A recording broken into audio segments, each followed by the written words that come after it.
olutalo lwokka kati we luli kutereeza National Unity Platform lwe lutalo lwe tuliko kasita maliriza olwo nga nyinyuka mawulire si kubasuula naye okubazimba okubasomesa okubajjukiza buli kiseera nti abantu babalinamu essuubi muleme kweyisanga bayaaye muleme kwogera bigambo bivumisa abantu n'abandi agadde okuyingira ekibiina bakirabe ng'ekibiina ky'abayaaye gwagamba nti oyagala byenjogera gwe toyagala NUP gwe mulabe wa NUP in fact ate mwembalaba buno ovuka obulera ku mukutu gwange buno obugamba mbu nvuma NUP buli mwenaale mubukolere naale mbulaba motoka ya minisita eba yakatuuka ku mukolo nga buvaamu nga bugyetooloola honorable minister buli MP tebwawula wa NUP nawe naale mubalyamu emmala nga mugamba mulimu opposition. Simon sibula abalabi baffe baddanga obusungu sibula abatulaba ku sidelines. Thank you.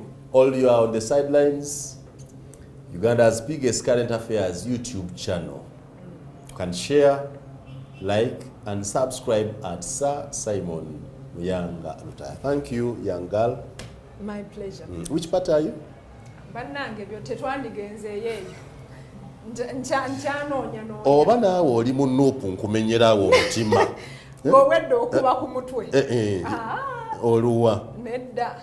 Wa wennyini. Nkyanonya. Kyanonya. Nkyanonya bwe naaba maze okusalawo naabagamba.